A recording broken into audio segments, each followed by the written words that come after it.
तो दोस्तों आप सुन रहे हैं सुपर न्यूज भोजपुरी में स्वागत है। यानी कि नीलकमल सिंह का एक और ब्लॉकबस्टर सॉन्ग आज ही सुबह 6 बजे रिलीज हुआ है नीलकमल सिंह ऑफिशियल यूट्यूब चैनल के माध्यम से। यानी कि बहुत ही ब्लॉकबस्टर सॉन्ग होने वाला है नीलकमल सिंह के। आज ही सुबह 6 बजे रिलीज हुआ है।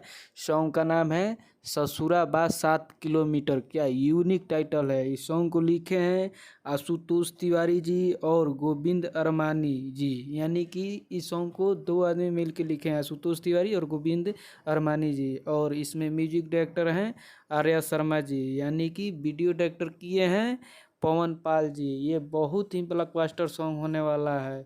आज ही सुबह 6 बजे नीलकमल सिंह ऑफिशियल यूट्यूब चैनल के माध्यम से रिलीज हुआ है फुल HD वीडियो। यानी कि बहुत ही ब्लॉकबस्टर सॉन्ग होने वाला है ससुरा 7 किलोमीटर बा। यानी बहुत ही सुंदर गाना। आप लोग इस सॉन्ग को जाइए, खूब सारा प्यार आशीर्वाद दीजिए। हर हर